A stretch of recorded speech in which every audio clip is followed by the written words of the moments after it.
এখানে চাঁদাবাজি করা হচ্ছে না, ছিনতাই করা হচ্ছে না, কারোর পকেট থেকে টাকা নেওয়া হচ্ছে না। এখানে দেখানো হচ্ছে আকর্ষণীয় সার্কাস খেলা। দীর্ঘদিন পর বাগদুলি বাজারে সার্কাস এসেছে, এক ক্ষুদ্র সার্কাস, যারা তাদের রণকৌশল দেখিয়ে আমাদেরকে মুগ্ধ করেছে এবং মুগ্ধ করার পরে আমাদের কাছে সাহায্য সহযোগিতা যাচ্ছে।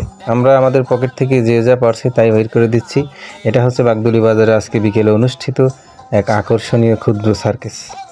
বাজারে মাঝে মাঝে হকার আসে, সিরিপুরি ট্যাবলেট নিয়ে আসে, মানুষের ঠান্ডা গাও গরম করে।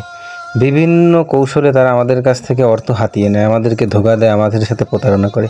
কিন্তু এখানে যারা আছে তারা আমাদের সাথে কোনো ধরনের প্রতারণা, কোনো ধরনের ধোঁকাবাজি করতে আসেনি।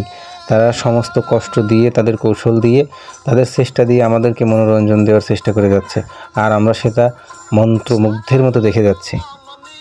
এরা একসময় হয়তো বা সার্কাসে কাজ করতো। গ্রাম বাংলার ঐতিহ্যবাহী সেই সার্কাস কিন্তু এখন আর নেই। যে সার্কাস দেখার জন্য আমরা হই হুল্লোড় করতাম, সারাদিন কাজকর্ম সেরে আমরা সার্কাসে গিয়ে পড়ে থাকতাম। যেখানেই সার্কাস আসুক আমরা কিন্তু যেতাম। এখন সেই সার্কাস কিন্তু নেই। আর এরা যেহেতু সার্কাসের সদস্য, তারা সার্কাস না থাকার কারণের জন্য এরা নিরুপায় হয়ে পড়েছে। এদের কোনো উপার্জন নেই, কোনো কিছু নেই।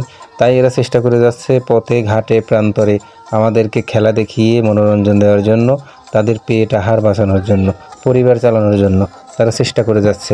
এদেরকে 2 টাকা দিলে পরে আপনার ক্ষতি হবে না, বরঞ্চ আপনার আরও ভালো হবে। তাই আমরা যে যার স্বার্থ মতো পকেট থেকে টাকা বের করে সবাইকে দিচ্ছি। কেউ কিন্তু এখানে যারা আছেন সবাই কিন্তু পকেট থেকে টাকা বের করে দিচ্ছেন।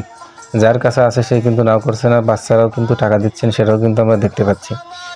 আসলেই মানুষ, আপনি যদি মানুষকে ধোঁকা না দেন, মানুষের সঙ্গে প্রতারণা না করেন, মানুষের কাছ থেকে যদি ভালো কর্ম দেখিয়ে যদি চেয়ে কিছু নিতে পারেন, তাহলে সেটা যেমন হালাল হয়, তেমনি মানুষ কিন্তু মন থেকে খুশি হয়ে আপনাকে কিন্তু সেটা দেয়। সেটার এক দৃষ্টান্ত, একটা নমুনা কিন্তু আজকে এই বাগদুলি বাজারে গোহাটে অনুষ্ঠিত এই ক্ষুদ্র সার্কাসে আমরা দেখতে পেলাম।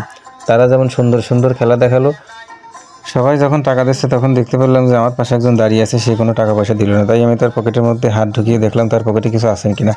দেখতে পেলাম আছে 1 প্যাকেট বাঁধন বিড়ি আর কয়েকটা টাকা, কিন্তু সে দিল না। আমি তাকে প্রশ্ন করলাম, কিসের জন্য তুমি টাকা দিলে না? সে বললো যে আমি দেবো না, তাতে তার কার কি। ভাবা যায় এরা কতটা অসহায়, কতটা অর্থের দরকার এদের। এরা এখানে খেলা অনুষ্ঠান শুরু করার আগে এরা পুরো এলাকায় মাইকিং করেছে। মাইকিং করে লোকজনকে বলেছে আমরা এখানে খেলা দেখাবো, আপনারা সবাই আসবেন। এবং মাইকিংয়ে এই কথা পর্যন্ত তারা বলেছে যে আপনারা অবশ্যই পকেটে 10 টাকা 20 টাকা করে নিয়ে আসবেন, আমাদেরকে সাহায্য সহযোগিতা করুন। তাহলে তাদের কী পরিমাণে অর্থের প্রয়োজন, খাবারের প্রয়োজন। এরা আমাদের কাছ থেকে অর্থ নিয়ে নিজেরা বাঁচবে এবং জীবন জীবিকা নির্বাহ করবে, পরিবারের মুখে হাসি ফোটাবে। গ্রাম বাংলার সার্কাস হারিয়ে যাওয়ার পর থেকে এরা এক ধরনের কর্মহীন হয়ে পড়েছে। এরা তাই চেষ্টা করে যাচ্ছে গ্রাম বাংলায় মাইকিং করে লোকজন জড়ো করে সেখানে খেলা দেখানোর এবং খেলা দেখিয়ে 2 টাকা অর্থ উপার্জন করে তাদের মুখে হাসি ফোটানোর জন্য তারা চেষ্টা করে যাচ্ছে।